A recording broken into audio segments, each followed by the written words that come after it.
ये कहानी एक ऐसे चमकते हुए सितारे की है जो कि हर दरकते हुए दिल में जीता है। उसका नाम ही उसकी पहचान है, वो ताइमोन है। पर दोस्तों, असल में ये कहानी उसकी चमकती हुई के पॉप आइडल की लाइफ के बारे में तो है ही नहीं, बल्कि कैमरे की आंख से कहीं दूर उसकी मुस्कुराहट के पीछे बड़ी उस दुख की, डिप्रेशन की, गिल्ट की और रिग्रेट की है कि कैसे इनकी फैंस की अपनी एक्सपेक्टेशन ही, उनका अपना प्यार ही धीरे धीरे करके एक के पॉप आइडल की जान को नोचने लगता है। यहाँ तक आखिर में वो जीने की इच्छा को भी खो देते हैं। हाँ दोस्तों, ये के पॉप आइडल की उस कैमरे की आंख से पीछे छुपी हुई, उस रेड कारपेट के पीछे छुपी हुई दुख के बारे में है, जहाँ पर हम देख पाते हैं ये फेस नामी आइडल ग्रुप काफी जल्दी पॉपुलर हो गया होता है और वो जैसे तैसे कैमरे के आगे मुस्कुराते हुए खूबसूरती से नाच रहा होता है, गा रहा होता है, सारे फैंस पागल हो रहे होते हैं। वहीं पर कहानी उतागी किनोशिता नामी लड़की पर जाती है, एक 16 साल लड़की जो घर बैठ के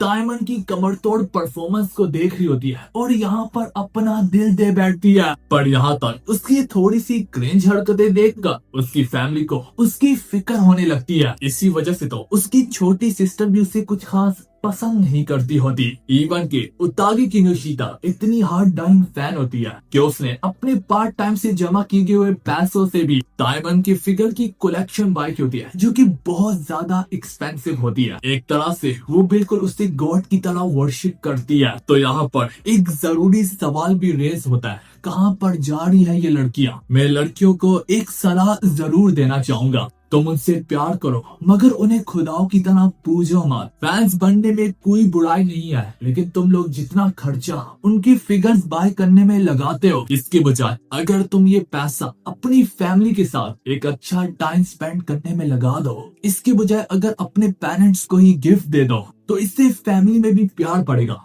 फैन बनने में कोई बुराई नहीं है, लेकिन बैलेंस करना सीखो। खैर यार, चलो अपनी कहानी की तरफ वापस आते हैं। यहाँ पर उतागी किनोशिता ने उसके कंसर्ट को ज्वाइन करने के लिए लॉटरी टिकट के लिए भी अप्लाई किया होता है और खुशकिस्मती से उसका टिकट निकल भी आता है, जिसे देखकर उसकी खुशी से चीखें निकल आती है। अगले दिन स्कूल से लौट आने के बाद उतागे जब अपने घर को जाने ही लगती है, तो उसकी मैनेजर उसे नया काम देते हुए कहती है कि मैं माफी चाहती हूँ, लेकिन तुम्हें एक्स्ट्रा टाइम आज लगाना पड़ेगा क्योंकि मिस्टर तोदा जो है वो हॉस्पिटल में है। मिसेस तोदा की जगह आज तुम जाकर उसकी क्लाइंट के घर सफाई करोगी। तो जब वो अपने क्लाइंट के घर पहुंचती है, उसके पैरों तले जमीन तो तब खिसकती है जब उससे मालूम पड़ता कि असल में उसका क्लाइंट ही उसका फेवरेट आइडल ताइमोन है। यहाँ तक तो ठीक था, लेकिन दूसरा झटका उससे तब लगता है जब वो देख पाते कि ताइमोन की असली पर्सनैलिटी तो कैमरे से बिल्कुल ऑपोजिट है। कैमरे में वो कितना कॉन्फिडेंस दिखता है और यहाँ पर तो ये उतना ही अंडर कॉन्फिडेंस में है। असल लाइफ में वो इंतहाई ज्यादा इंट्रोवर्ट होता है। वो यहाँ तक अपने मुंह को भी छुपाते हुए कांपते हुए हालत में कहता है, मुझे किसी ने ये आज नहीं बताया था कि एक जवान लड़की मेरे घर आने वाली है। ओह भाई, मेरी तो लाइफ खत्म हो गई। उसने तो मेरी असली पर्सनैलिटी को ही देख लिया। वो जरूर सोचती होगी कि मेरा चेहरा कितना ज्यादा गंदा है। मेरे चेहरे को तो देखकर इस वक्त ये लग रहा है कि मैं सालों से नहीं सोया। शायद वो मुझे पूरे इंटरनेट पर ही एक्सपोज कर दे, जिसे देख कर मेरे फैंस का दिल इतना ज्यादा टूट जाए कि यहाँ तक मैं बाहर रात को अपने फैंस के हाथों मारा जाऊं। उतागे सोचने लगती है, क्या ये वही सेम पर्सन है जो कैमरे के आगे हर वक्त मुस्कुराता रहता है? खैर यार, वो उसे एक लम्हे के लिए अकेला छोड़कर सफाई करने लगती है। पर तभी उसे एक ख्याल आता है कि क्या होगा कि वो इतना ज्यादा गिल्ट में चला जाए कि वो रिटायरमेंट ले ले। ये सोचकर तो उतागी की दुनिया ही उलट पुलट होने लगती है। वो अपने मन में ठान लेती है कि चाहे कुछ भी हो जाए, ताइमन को आइडल लाइफ को छोड़ने नहीं दूंगी, मुझे कुछ भी करके उसे चेयरफुल करना होगा। तो जब उतागी उससे बताती है कि मुझे तुम्हारे फेस से कोई प्रॉब्लम नहीं है, तुम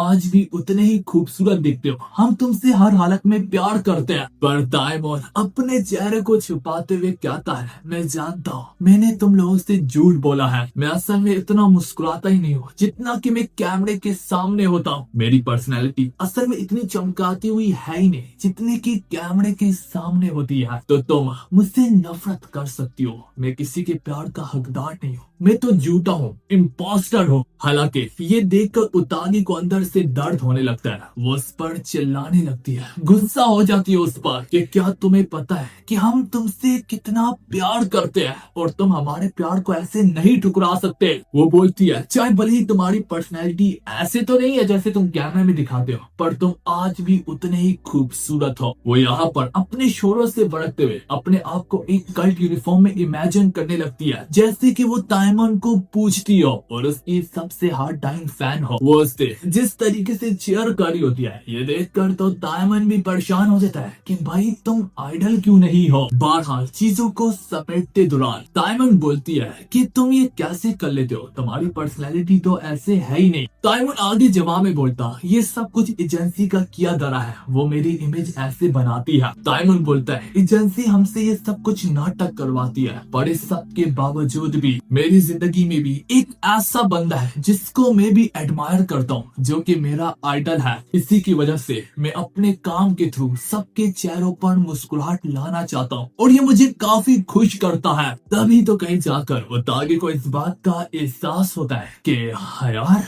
ये चाहे भले ही एजेंसी उससे नाटक तो करवाती है, लेकिन उस नाटक के पीछे छुपे हुए वो एक्शन जो है असल में ताइमोन के अपने दिल से ही होता है। ताइमोन चाहता है कि उसकी परफॉर्मेंस लोगों के चेहरे पर मुस्कुराहट लाए, उनकी बेरंग जिंदगियों में रंग को बढ़ दे। ये देख कर तो उतागी दिल ही दिल में उसकी और भी रिस्पेक्ट करने लगती है। तो वो यही कहती है, चाहे भले ही एजेंसी तुमसे ये करने का कहती है, लेकिन तुम्हारी नियत एकदम साफ है। सच कहूँ तो तुम्हारी अपनी पर्सनैलिटी तुम्हारी अपनी है, इससे जरा भी फर्क नहीं पड़ता। पर तभी उसे वो पल याद आने लगता है जहाँ पर कोई तो उससे कहता है कि मुझे तुम्हारी असली पर्सनैलिटी से नफरत है। आज के बाद से अपना ये गंदा चेहरा मत दिखाना, जिससे याद करके वो बस दुनिया से मिटना चाह रहा होता है। वो रोते हुए कहता है, मुझे समझ में नहीं आता, कुछ लोग कहते हैं मेरी पर्सनैलिटी अच्छी है और कुछ तो कहते हैं इसे छुपाए रखो, कुछ मुझे क्रिटिसाइज करते हैं, कुछ मुझसे प्यार करते हैं और एक ही शख्स तो भला क्या क्या कह देता है। कभी वो अच्छा हो जाता है तो कभी वो बुरा हो जाता है। मुझे तो खुद समझ में नहीं आती मुझे करना क्या चाहिए, ये दुनिया मुझसे क्या मांगती है। पर जो मुझसे प्यार करते हैं वो कुछ ज्यादा ही करते हैं कि वो मुझे कुछ ऊपर की चीज समझते हैं। वो समझते हैं कि जैसे कि मैं गलती तो कर ही नहीं सकता। दोस्तों वो यहाँ पर ये कहना चाह रहा है कि फैंस की एक्सपेक्टेशन इतनी ज्यादा बढ़ जाती है कभी कभार कि उस पर पूरा पूरा आ उतरना लगभग नामुमकिन है। लेकिन उतागी बाकी फैंस से अलग होती है। वो कहती है, मैं तुम्हें कभी भी क्रिटिसाइज नहीं करूंगी तुम्हारी गलतियों से, क्योंकि गलती ही तो इंसान को परफेक्शन के करीब ले जाती है। वो यहाँ पर कहती है कि मिस्टर ग्लूमी हारा, तुम चाहे जो भी करो मैं हमेशा तुम्हारे साथ रहूंगी। ग्लूमी हारा का शब्द सुनकर यहाँ पर ताइमोन थोड़ा चौंक जाता है। ग्लूमी हारा? तो उतागी उसे समझाती है, हाँ ग्लूमी हारा तुम्हारी इस डिप्रेशन पर्सनैलिटी का नाम होगा। चाहे भले ही तुम इसे कैमरे के सामने तो नहीं ला सकते, लेकिन तुम मुझे ये दिखा सकते हो और मुझे इससे कोई भी प्रॉब्लम नहीं है। इसलिए तो उसने यहाँ तक उसकी इस पर्सनैलिटी को नाम दिया है। जिसके बाद वो उसके लिए खाना बनाते वक्त कहती है, मैं हैरान हूँ जब मैं तुम्हारे घर में आया तो सब कुछ कितनी गिटी पिटी हालत में था और यहाँ तक तुम्हारे पास फ्रिज में भी सिर्फ कचरा ही पड़ा हुआ है। तो आगे से ताइमोन बोलता है, क्योंकि मैं खुद भी कचरा हूँ, मुझे तो दुनिया से ही मिट जाना चाहिए। उतागी आगे से और हैरान होते हुए कहती है, नहीं मेरा मतलब वो नहीं था,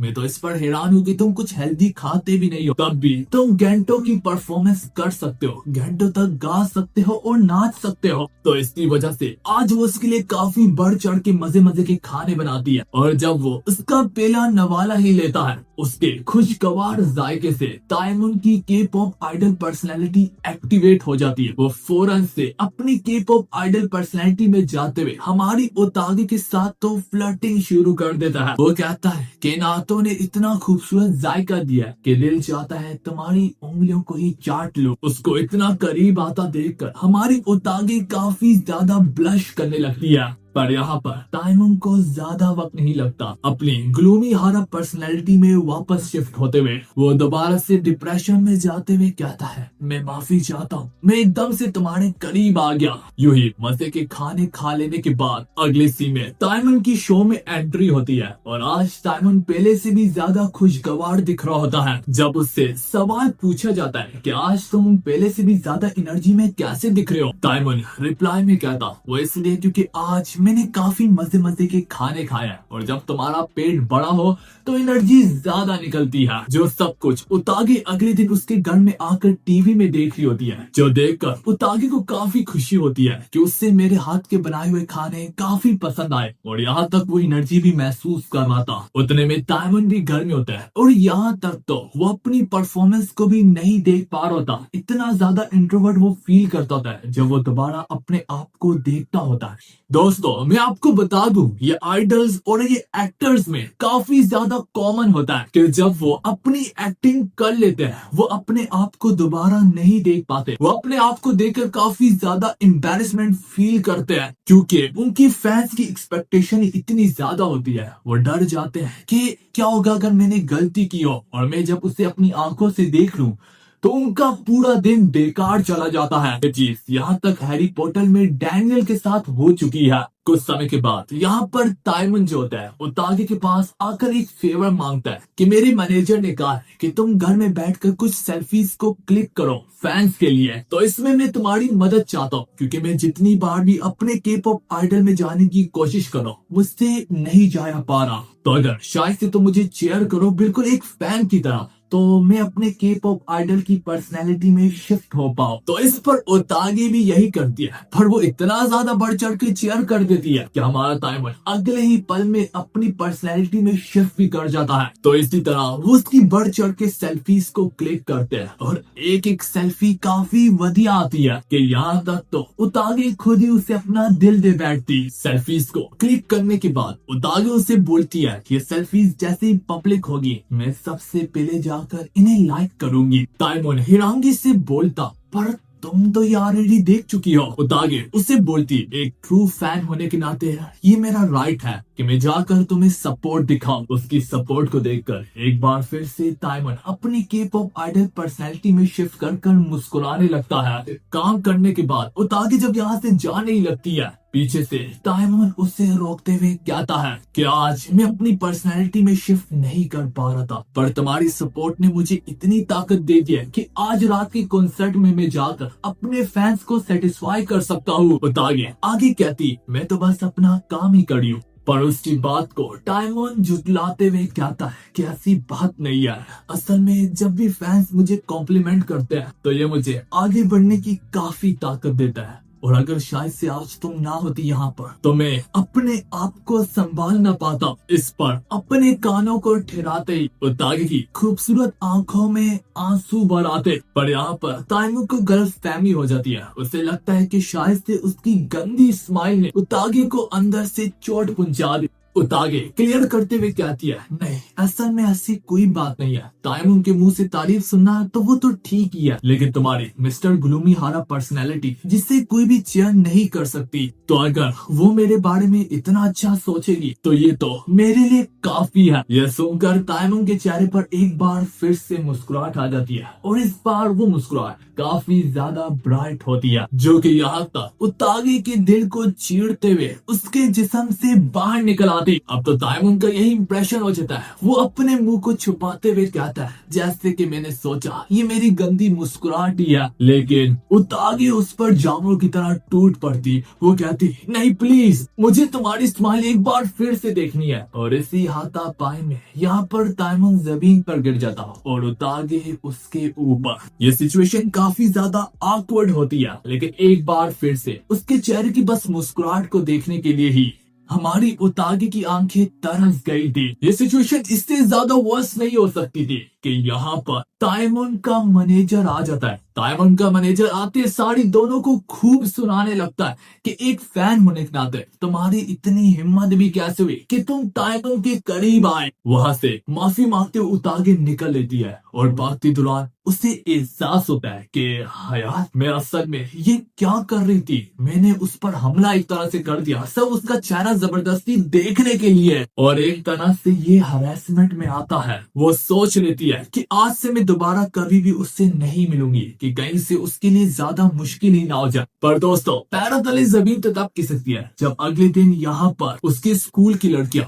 आपस में इस बारे में बातें कर रही होती है कि उसके मैनेजर ने पोस्ट किया था कि एक लड़की ने उसे जबरदस्ती हरास करने की कोशिश की। उसकी किस्मत अच्छी होती है कि उसके मैनेजर को उतागे का नाम नहीं पता होता। उतागे तो ये देखकर अंदर से टूट जाती है कि हाँ भाई, अब तो मुझे उससे दूर ही रहना पड़ेगा। अगले दिन डायमंड की डोर बेल जैसी बजती है, डायमंड काफी ज्यादा एक्साइटेड हो जाता है कि फाइनल उतागे आ ही गई होगी। वो उससे माफी मांगेगा कि कल जो कुछ भी हुआ। पर जब वो दरवाजे को खोलता है तो वो यहाँ पर मिसेस तोदा को पाता है, वही औरत जिसकी जगह पर हमारी उतागे को भेजा था, क्योंकि वो हॉस्पिटलाइज हुई थी। हालांकि तोदा अब पहले से ज्यादा ठीक हो चुकी है। वो कहती है कि आज के बाद से मैं दोबारा अपनी रूटीन में सफाई करूंगी, जो देखकर डायमंड अंदर से टूट जाता है। उसका दर्द अब एक बार फिर से भारी पड़ने लगता है, जिस दर्द को उतागे ने उसे हैंडल करने में मदद की थी। उसे तो लग रहा होता है, उसका तो ये मानना होता है कि शायद से अब वो दोबारा कभी भी अपनी उतागे से नहीं मिलेगा। हम उतागे को भी घर में देख पाते हैं, जिसके पास लॉटरी का वो टिकट होता है और आज वो उसकी कंसर्ट में जाने का सोच रही होती है। लेकिन वो अपने दिल में ये ठान लेती है कि आज से वो ग्लूमी हारो को बुलाकर सिर्फ डायमंड की एक ही पर्सनैलिटी को जानेगी, और वो है उसकी के पॉप आइडल वाली पर्सनैलिटी, जिसे वो शुरू से ही चेरिश करती आ रही है। इससे ज्यादा बढ़ के वो कभी भी पर्सनल नहीं जाएगी। देखते देखते वो कॉन्सर्ट का टाइम हम सभी के सरों पर छा जाता है, जहाँ पर डायमंड समेत 5 ग्रुप मेंबर्स अपनी गजब किस्म की परफॉर्मेंस देना शुरू करते हैं। और हाल में मौजूद कोई भी ऐसा फैन ना होता जो खुशी से पागल ना हो रहा होता। यूं ही डायमंड समेत उसके दोस्त भी नाचते जाते और गाते जाते, नाचते जाते और गाते जाते कि यहाँ तक पूरा स्टेडियम उनके नाम को पुकारते हुए पागल हो जाता है। हम वहीं पर अपनी उतागी को भी ऑडियंस में बैठा हुआ देख पाते हैं, जो कि यही कह रही होती है कि हाँ, आज से बिल्कुल पहले की तरह ही मैं उसे सपोर्ट करूंगी और दोबारा कभी भी पर्सनल नहीं जाऊंगी। जहाँ पर सारे मुस्कुरा रहे होते हैं, हमारी उतागी की आंखों में ही सिर्फ आंसू होते हैं और वो यहाँ पर डायमंड की सुरीली आवाज में खोई होती है। यूं ही वो अपने सर से लेके पैर तक का सारा दम लगाते हुए जोर से चिल्लाती है डायमंड के नाम को, ये कहते हुए कि तुम सबसे कूलेस्ट हो। उसकी आवाज सारी ऑडियंस के बीच में डायमंड पहचान लेता है। वो फौरन से पलटता है और यहाँ तक उसकी आंखें भी हमारी उतागे पे जाकर लॉक ऑन हो जाती। और जो दर्द, जो रिग्रेट इस वक्त हमारा डायमंड दिल में महसूस कराता है, वो वहीं पर खत्म हो जाता है। परफॉर्मेंस के खत्म हो जाने के बाद उतागे की आंखों में अभी तक आंसू होते हैं और वो काफी खुश होती है, क्योंकि आज वो पहली बार उसके लाइव कॉन्सर्ट में गई थी। कि वहीं पर एक रूम से गुजरते गुजरते कोई उसे रूम के अंदर खींच लेता है। और दोस्तों, वो कोई और नहीं बल्कि हमारा डायमंड ही होता है, जो इस वक्त अपने पसीने से उभर रहा होता है। वो सांसें भरते हुए कहता है, मैंने तुम्हें ऑडियंस के बीच में से देखा था, और जब मैंने तुम्हें देखा मैं अपनी नजरों को हटा न पाया। ये सुनते सारे उतागे की आंखों में फिर से आंसू आ जाते। उसे यकीन नहीं आ रहा था कि उसने फैंस के बीच में ना कि सब मेरी आवाज से वो वाकिफ था, बल्कि उसने मुझे चेहरे से भी पहचान लिया। डायमंड उसकी आंखों से आंसू को पूछते हुए कहता कि मैं सबके चेहरे पर मुस्कुराहट लाना चाहता हूँ। जब सब मुस्कुरा रहे थे तो तुम ही थी जो रो रही थी। डायमंड उसकी ओर जैसे अपने कदमों को जमाता है तो हमारी उतागे खुद को कोने में दीवार के किनारे पर पाती। डायमंड आगे बोलता, तो क्या तुम बता सकती हो, आज मैं तुम्हारा इंतजार कर रहा था, तुम आई नहीं। उतागे उसे एक्सप्लेन करती, क्योंकि मैं तुम्हें मुश्किल में डालना नहीं चाहती। एक ट्रू फैन होने के नाते मैं कैसे तुम्हें दुख दे सकती हूँ, मैं कैसे तुम्हें ट्रबल में डाल सकती हूँ तुम्हारे करियर को, जबकि मैं तुमसे इतना प्यार करती हूँ। ताइमुन थोड़ा सा निराश होते हुए कहता है कि वो कितना मुझे नुकसान देती है, वो तुम कौन होती हो ये बात को डिसाइड करने वाली, वो तो मुझ पर है। इस बात का फैसला तो मैं करूंगा कि तुम्हारे एक्शन मुझे नुकसान देते हैं या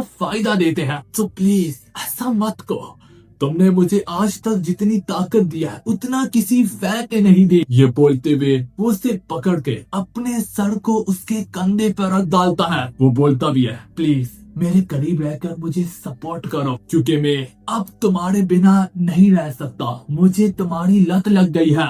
ये बातें उसके कानों में जाते सारे उतागे बढ़ बढ़ के ब्लश करने लगती और वो अपने दिली दिल में कहती, वो मुझसे इतने प्यार से कह रहा है, मैं कैसे इनकार कर सकती। पर ताइमुन को यहाँ पर ज्यादा वक्त नहीं लगता, वो फिर से अपनी डिप्रेशन पर्सनैलिटी में चला जाता और वो यहाँ तक जैसे जैसे कमरे से बाहर निकलती है उसका चेहरा अभी भी रेड होता है। तो दोस्तों ये है कहानी एक 16 साल लड़की की और एक खूबसूरत आइडल की जिन्हें आपस में प्यार हो जाता है। दोस्तों अगर इस वीडियो को जितना ज्यादा हाइप कर सकते हो कर दो, लाइक और कमेंट भी कर दो, क्योंकि फिलहाल के लिए मुझे जाना होगा, तभी तो मैं मिल पाऊंगा अगली बार इसी कहानी के साथ, क्योंकि एनिमे रैंक्स अमर रहेगा।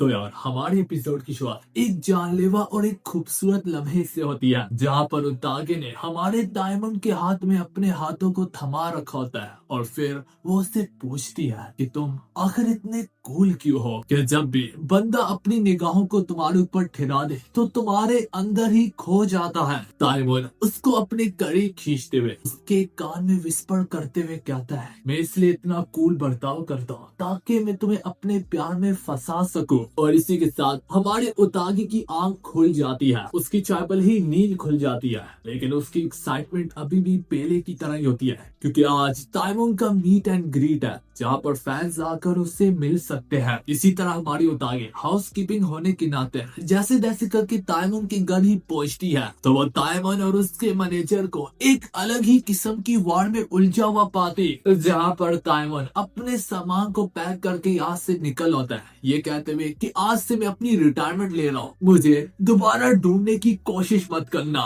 क्योंकि अब यहाँ पर उतागे आ ही जाती है तो उसका मैनेजर एक फोन कॉल को लेते हुए यहाँ से निकल लेता। उसके यहाँ से चले जाने के बाद उतागे उससे पूछती कि तुम रिटायरमेंट क्यों लेना चाह रहे हो। ताइमुन जो कि एक टूटे हुए तरीके से बोलता है, उन्होंने मुझे बताया तक नहीं और मीट एंड ग्रीट को साइन कर दिया, अब तुम ही बताओ मैं क्या करूं। मैं इतना ज्यादा नर्वस हूँ कि मैं इसके अंदर डूब के कहीं गायब होना चाहता हूँ। इसके बाद वो काफी टोपी ड्रामे करते हुए कहता है कि अब तक मैं सिर्फ स्टेज पे चढ़ के गुनगुना रहा था और नाच रहा था, पर अब चूंकि मुझे फैन से डायरेक्टली इंटरेक्ट करना होगा, क्योंकि आज तक मैंने नहीं किया, मुझे नहीं लगता कि मैं ये कर भी सकता हूँ। मेरा कम्युनिकेशन स्किल्स भी काफी ज्यादा पुअर है कि इसके चलते यहाँ पर फिर से उतागे के सर पे उसके फैन होने का भूत सवार हो जाता।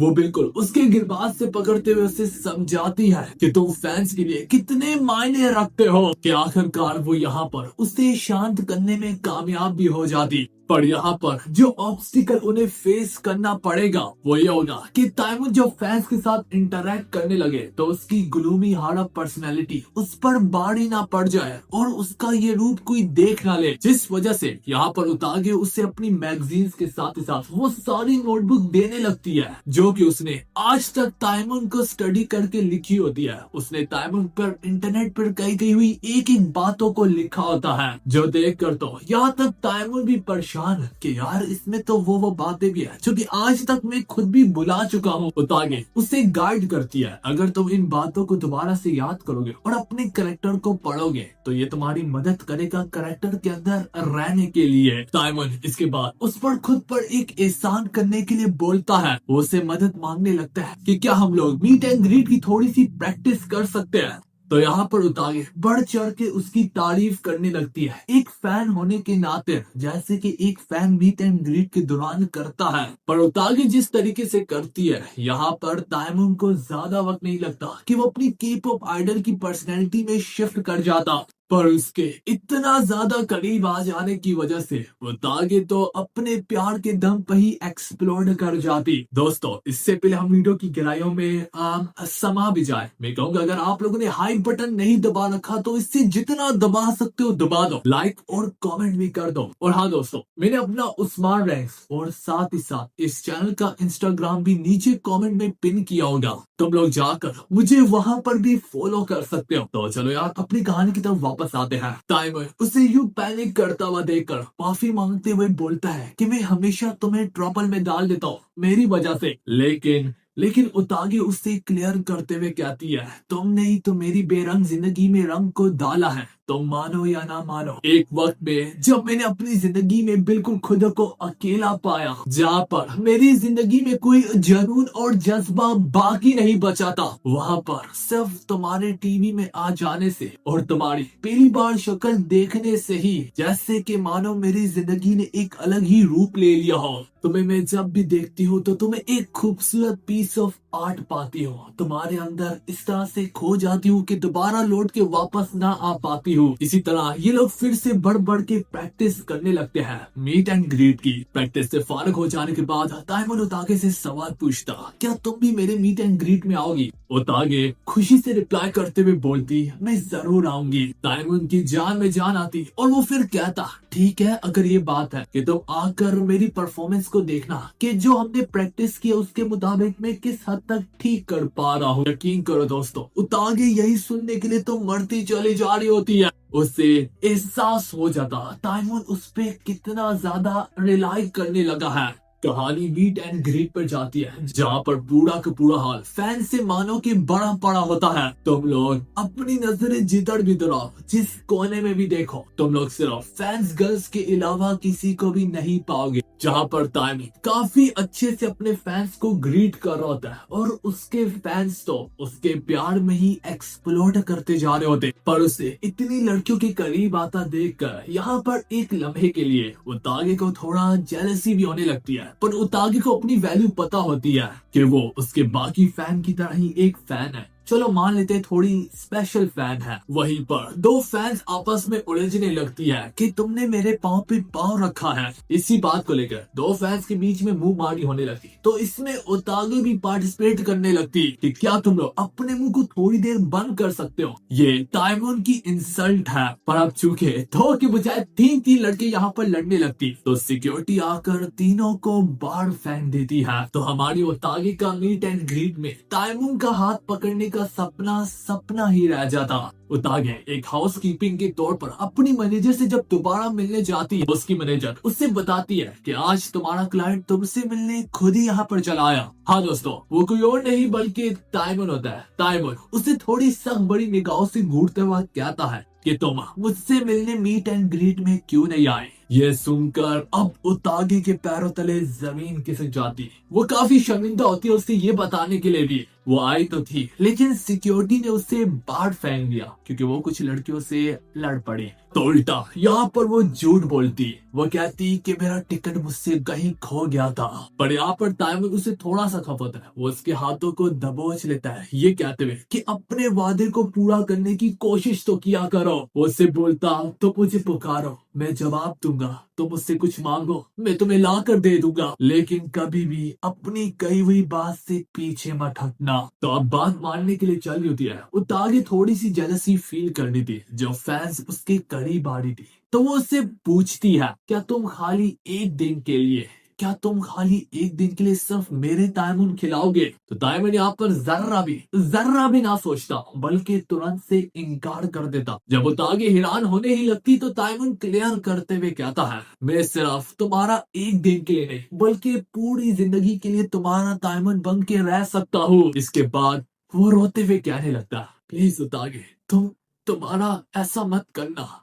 जब तुम कहोगी कि तुम आओगी तो वाकई में आना। मैं तुम्हें खुश करना चाहता था, अपनी परफॉर्मेंस के थ्रू तुम्हारे चेहरे पर स्माइल आना चाहता था। पर जब मुझे लगा मैं इतना करीब हूँ इस काम को पूरा करने में, तो वहाँ पर थी नहीं। मैं इंतजार करता रहा कि मैं पूरा दिन खुद को अकेला पाया। तो दागे, तो मेरे साथ ऐसा कैसे कर सकती हो? ये सुनकर उतागे को अपनी आंखों पर यकीन नहीं आ रहा था जिससे वो देख रही होती, उसे अपने कानों पर यकीन नहीं आ रहा था जिससे वो सुन रही होती, उसे अपने दिमाग पर यकीन नहीं आ रहा था जिससे वो प्रोसेस कर रही होती है। कहानी अगले दिन में उतागे के स्कूल पर जाती है जहाँ पर वो लोग बोलने लगते हैं कि कल मीट एंड ग्रीट काफी मस्त गया था और फैंस के साथ ताइमून का ग्रुप अब पहले से भी ज्यादा करीब होने लगा है। हालांकि उतागे की दोस्तों को चिंता होने लगती है कि क्या होगा अगर कोई लड़की कैमरे की आंख से कहीं दूर उनके करीब जाने की कोशिश करे। तो वो यहाँ पर अपने ग्रुप में उतागे को भी शामिल करते हुए कहती है कि हम तीनों मिलकर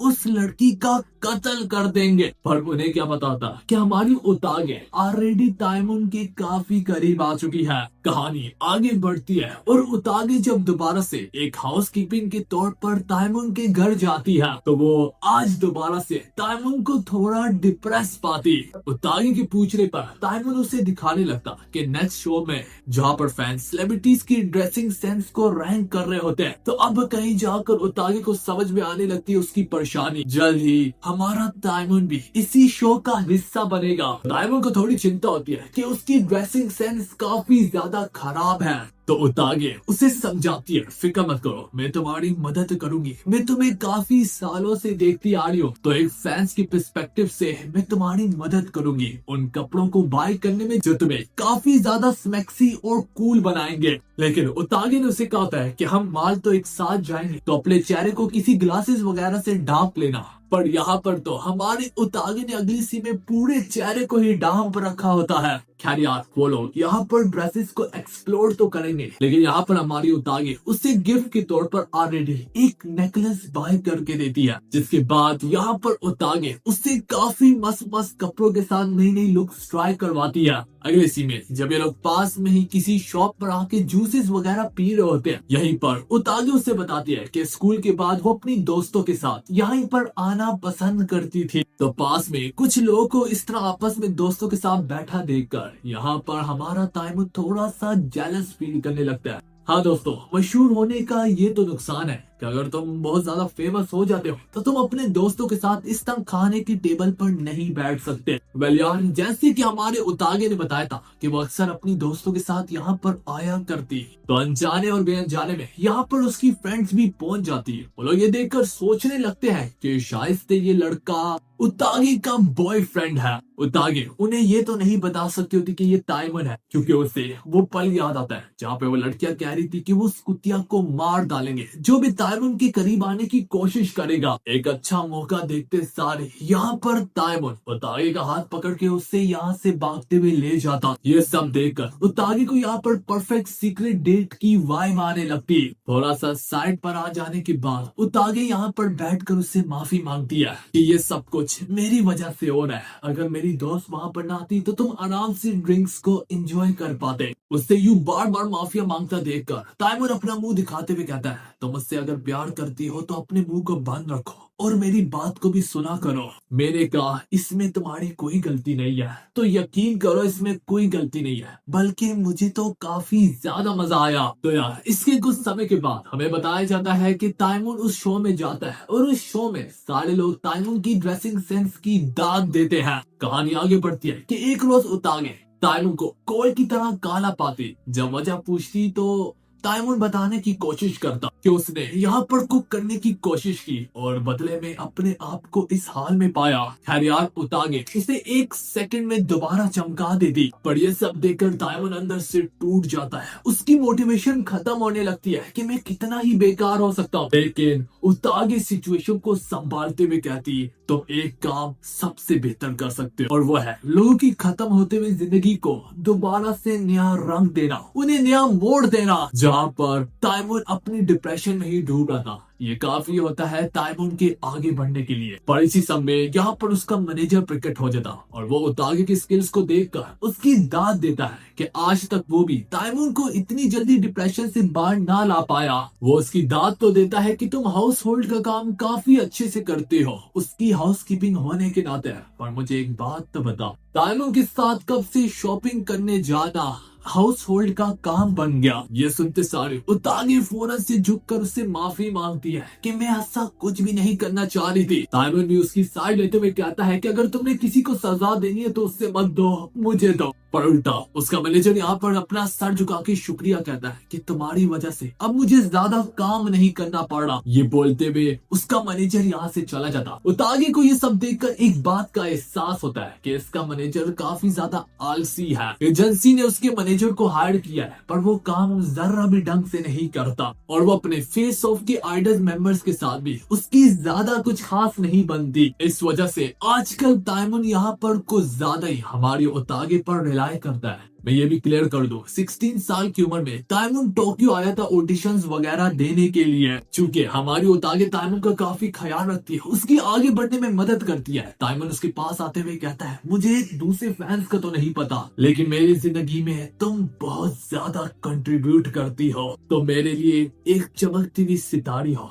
तुम मेरी जान हो, तो मेरे लिए खास हो। अगली सी में नहाते दौरान यहाँ पर उतागे यही सोच रही होती है कि ताइमन को लगता है कि असल में मैं उसकी मदद कर रही हूँ। पर जब मेरी जिंदगी रुक गई थी तो बस ताइमन का चेहरा ही काफी था मेरी जिंदगी को वापस चलाने के लिए। जब से मैंने तुम्हारे बारे में जाना मेरी जिंदगी की रुकी हुई घड़ी दोबारा से चलने लगी और हर दिन पहले से ज्यादा एक्साइटेड होता था। और जब अगले पल में वो घर बैठ के उसकी परफॉर्मेंस को टीवी में देख रही होती है तो वो नोटिस करती कि ताइमन ने अभी भी उसका दिया हुआ नेकलेस को पैर रखा होता है। ये देखकर उतागे को काफी खुशी होती है और इसी के साथ हमारी अगली एपिसोड यहाँ पर खत्म होती है।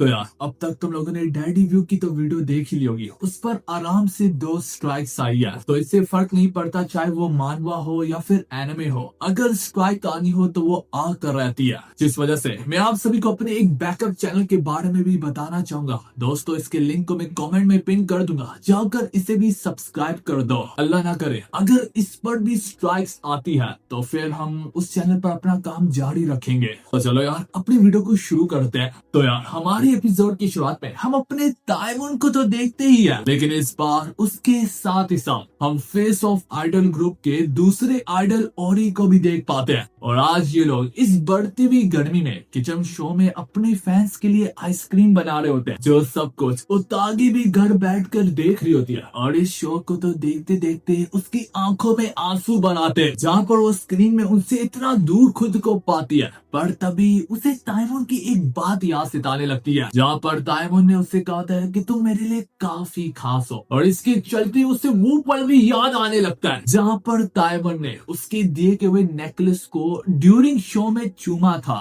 सब याद करते करते हमारे उतागे को एहसास होता है कि वो ताइमन की जिंदगी में अब किस हद तक कंट्रीब्यूट करने लगी है। दूसरे सी में हम ताइमन को उसके घर में देख पाते हैं, जहाँ पर वो अपनी नेक्स्ट परफॉर्मेंस के लिए स्क्रिप्ट लिख रहा होता है, जो देखकर उतागे को यकीन नहीं आ रहा होता कि ये काम तो एजेंसी का होता है तुम्हें स्क्रिप्ट देना, आखिर तुम खुद ही ये क्यों कर रहे हो। तो यहाँ पर ताइमन रिप्लाई में बोलता है कि स्क्रिप्ट तो मुझे मिलती है लेकिन स्क्रिप्ट के कुछ हिस्से में हमें फ्री विल दी जाती है, मतलब कि अपनी पसंद से कुछ भी ऐड कर सकते हो। पर यही काम तो अब हमारे ताइमन को परेशान कर रहा होता है। उसे नहीं लगता कि वो इस किस्म की स्क्रिप्ट लिख पाएगा जो कि फैंस को सेटिस्फाई करेगी। ताइमन यहाँ पर खुद को ओरी के साथ कंपेयर करते हुए कहता है कि ओरी की फ्री विल स्क्रिप्ट हमेशा मुझसे आगे लगती है, इसी वजह से मुझे ऐसा लगता है कि मेरी स्क्रिप्ट की वजह से ओरी को थोड़ी बहुत दिक्कत आती है और मेरी वजह से शो खराब हो जाता है। ये बातें सुनकर हमारी उतागे समझ जाती है कि ये जो ताइमन है और ओरी है ये सब कैमरे के सामने ही क्लोज है, कैमरे के पीछे एक दूसरे से सही से बात तक नहीं करते।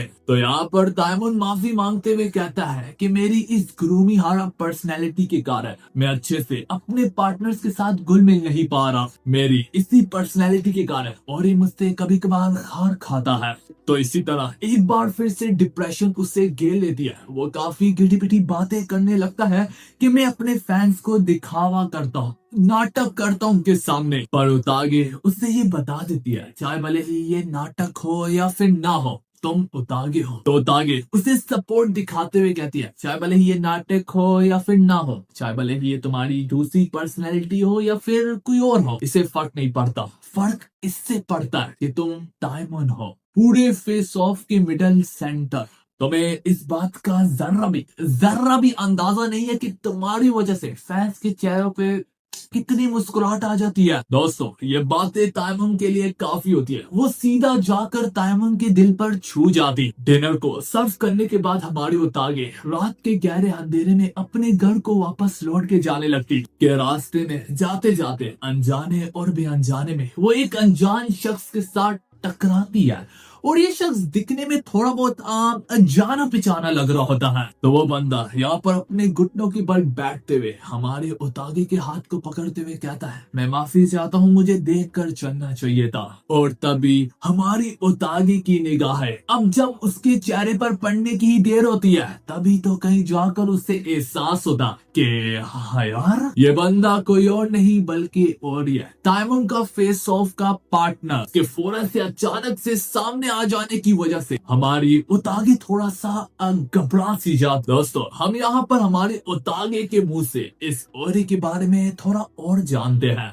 ओरी जो है वो फेस ऑफ मॉडल ग्रुप का प्रिंस माना जाता है, जहाँ पर उसके पेरेंट्स ऑलरेडी शोबिस की इंडस्ट्री में काफी ज्यादा फेमस है और ये शख्स ऑन स्टेज में ताइमुन के सबसे ज्यादा करीबी में है। तो हमारी ताइमुन यहाँ पर घबरा कर उसे माफी मांगते हुए फौरन से निकल लेती। जिस तरीके से हमारी उतागे उसके सामने घिटी पिटी सा बिहेव करती है, ये बात तो हमारा ओरी भी समझ जाता है कि हमारी फैन लगती है। कि तभी उसकी नजर उतागे के पीछे रह गए हुए फैन पे पड़ती है, जिस पर फेस की लोगो बनी होती है, जो देखकर उसका शक अब यकीन में बदल जाता है कि भाई ये तो बहुत बड़ी फैन है हमारी। थोड़ा सा आगे बढ़ने के बाद हमारी उतागे को भी रियलाइज होता है कि उसका फैन मिसिंग है, जिस वजह से वो समझने लगती है कि शायद से वो ताइमुन के घर में उससे बुला कर आ गई है। और जब वो ताइमुन के घर में वापस लौट के जाती, घंटी काफी देर बजाने के बावजूद भी कोई पीछे से जवाब नहीं देता। तो तागे जब दरवाजे को थोड़ा टच करती तो उससे मालूम पड़ता कि दरवाजा तो ऑलरेडी ओपन है। उसे फिक्र होने लगती कि शायद से कोई फैन अंदर घुस आया है, स्टाकर जिसे कहते हैं ना, जो पीछा करते हैं।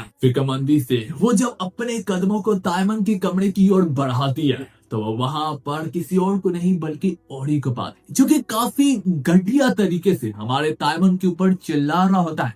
और जो उतागे का फैन होता है वही उसके सर पे मारता हुआ कह रहा होता है कि गधे कहीं के, अपनी स्क्रिप्ट को इम्प्रूव करो। और जब ओरी हमारे उतागे को नोटिस करता तो वो फौरन से अपने बिहेवियर को चेंज करते हुए हमारे ताइमुन को हवा देते हुए कहता है कि गर्मी बहुत हो गई है ना। और ही उतागे को फंका देते हुए कहता है कि हाँ, तुमने ये मुझसे टकराते वक्त गिरा दिया था। पर ये सब देखकर उतागे का दिमाग घूम जाता है। वो जो कि ताइमुन को एक खुदा की नजर से देखती होती है, जो देखकर अब उतागे से रहा ना जाता कि तुम्हारी हिम्मत भी कैसे हुई कि तुमने मेरे किंग के साथ बदतमीजी की। उतागे उससे अपने एक ही हाथ से उठाकर बाहर फेंकती है। हमारी उतागे समझ जाती है कि ये ऑन कैमरा ताइमुन के इसलिए करीब रहता है क्योंकि उसे फेम और लव मिल सके, पर असल में इसकी पर्सनैलिटी इंतहाई ज्यादा घटिया है। करके बाहर पड़ा ओरी को एहसास होता कि हाँ यार, ये बंदी मेरी फैन नहीं है, सब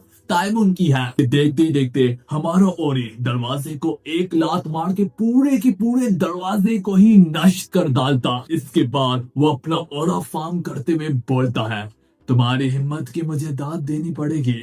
आज तक किसी में मिजाल भी नहीं है कि वो मेरे साथ ऐसा कर पाए। अगर तुम मेरे ध्यान को अपनी तरफ पाना चाहती थी, लो तुम इसमें कामयाब हो गए। हाँ, मजाक था, तुम जैसी घटिया औरत मेरी अटेंशन के काबिल भी नहीं है। ओए, मुझसे माफी मांगो। और ये सुन के उल्टा हमारा ताइमुन ही अपने कदमों पर बैठ के उससे माफी मांगने लगता और ये देखकर परेशान हो जाता कि बड़वे, तुझे किसने कहा कि तू माफी मांग।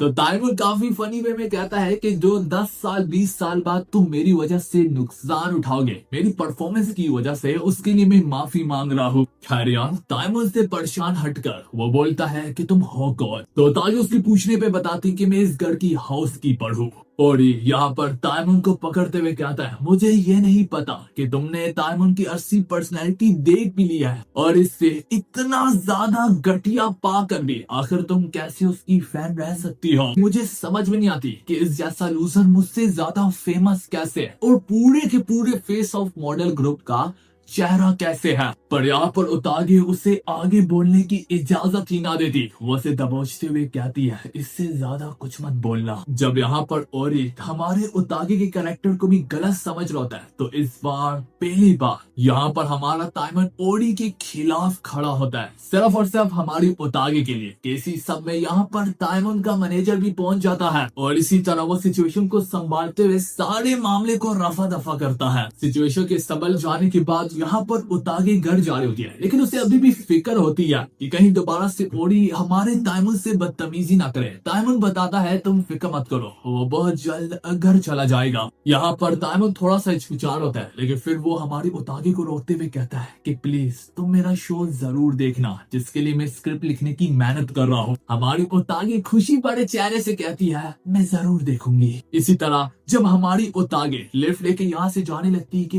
पीछे से ओरी आ जाता। उतागे घबराते हुए लिफ्ट का दरवाजा बंद करने का ट्राई तो करती, लेकिन ओरी उसे करने ना देता। तब और फिर तभी वो हमारी उतागे को दीवार के किनारे टिकाते हुए कहता है, तुमने मेरी पर्सनैलिटी को काफी करीब से जाना और इस बारे में तुम नेट पर कोई चर्चा नहीं करोगी। इसके साथ साथ वो ये भी बोलता है, मुझे पूरा यकीन है तुम डायमंड से जरूर कुछ न कुछ पाना चाहती हो। वैसे भी वो लूजर ज्यादा से ज्यादा मेरी बात सबसे अच्छे से सुनता है, तो अगर तुम अपना मुंह बंद रखो। पर इससे ज्यादा वो कुछ कह नहीं पाता कि ओरी खुद को ही दीवार से यहाँ पर टिका हुआ पाता। वो अचानक से हमारे उतागे के जिस्म में बहुत बड़ी ताकत पाती। इसके बाद हमारी उतागे का दिमाग एक बिल्कुल साइकोपाथ की तरह घूम जाता। वो कसम उठा के कहती है अपने वादे पर कि दुनिया इस बात की गवाही देगी कि तुम मेरे हाथों मरोगे अगर तुमने टाइमून की दोबारा बेइज्जती की। इसी के साथ हमारी उतागे यहाँ से चली जाती। अगले सीन में हम फेस ऑफ आइडल ग्रुप के सारे मेंबर्स को एक साथ देख पाते हैं, जहाँ पर वो नोटिस करते हैं कि ये लोग अगली बार एक सैड सॉन्ग की शूटिंग करने वाले हैं और ये इनके लिए थोड़ा सा नया होगा। इसके लिए ये लोग यहाँ तक एक्साइटेड भी होते हैं, पर यहाँ पर एजेंसी चाहती होती है कि एक बार फिर से सेंटर के लिए हम अपने होश को संभालें। अगर आम शब्दों में समझाऊं तो, जिसे तुम लोग भी समझ सकते हो, तो अभी तक जो फेस ग्रुप का मेन कैरेक्टर था वो कोई और नहीं बल्कि टाइमून था।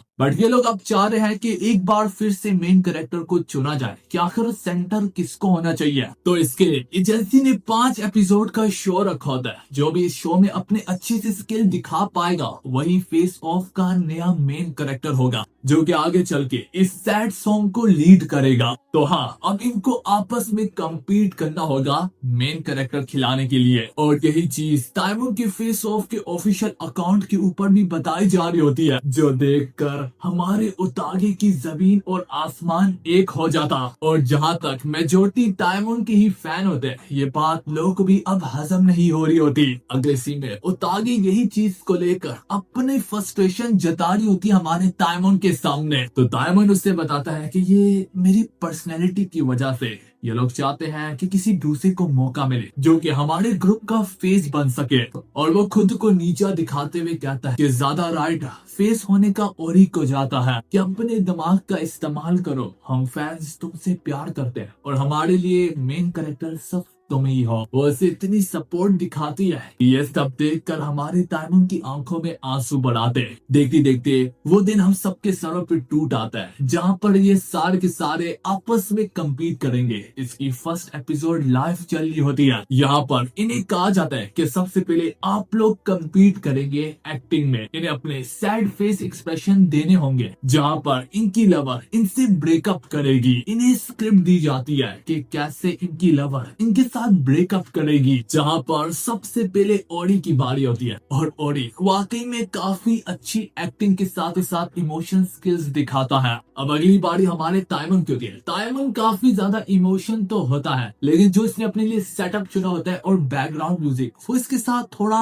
मैच नहीं कर रहा होता। पर ये नाकाफी होता ओरी जैसे को डोमिनेट करने के लिए, जिसने अपने लिए सब कुछ परफेक्ट चुना था। और टाइमून शायद से थोड़ा सा ओवर भी चला गया था, जिस वजह से सबसे बेकार टाइमून का होता है और सबसे बेहतर ओरी का होता है। शूट के खत्म हो जाने के बाद ओरी टाइमून को चिढ़ाने आता है। वो बोलता है, भाई मैंने सोचा था कि तू इतना फेमस है तो थोड़ा अच्छा तो करेगा, मैंने ये नहीं सोचा था कि तू सबसे लास्ट होगा यार। मुझे तो समझ में नहीं आई कि तू पहली बारी में सेंटर कैसे बन गया। इस बार इस फेस मॉडल का सेंटर बनने से मुझे कोई नहीं रोक पाएगा। और उसका ये मानना होता है कि शायद से उतागी भी इसकी बात उसे छोड़ दे जब वो इस फेस ग्रुप का मेन कैरेक्टर नहीं रहेगा। तो अगले सीन में यही चीज ताइवुन को अपसेट कर रही होती है, जबकि उतागी अपनी सपोर्ट दिखाने के लिए अभी भी वहां पर मौजूद होती। तो तभी यहाँ पर हमारा ओरी भी पहुंच जाता। वहां पे सारी एक बार फिर से हमारे ताइवुन को खुद से नीचा दिखाता और वो यही सोच रहा होता है कि शायद से उतागे अब उसको छोड़ दे। लेकिन उतागे यही कहती है कि ताइवुन अपनी पूरी कोशिश कर रहा है और जब तक वो पूरी कोशिश करेगा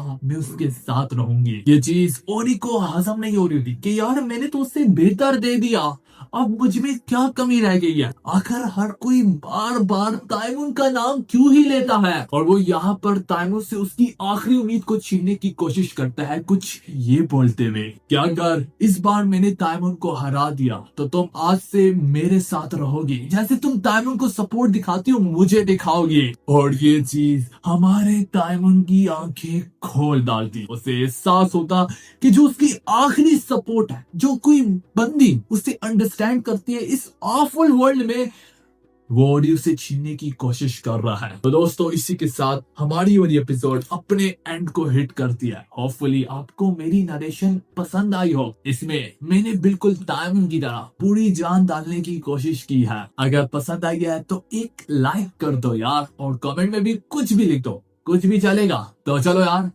अब मुझे जाना होगा, क्योंकि तभी तो मैं वापस आ पाऊंगा अगली बार इसी कहानी के साथ, क्योंकि एनिमे रैंक्स अमर रहेगा।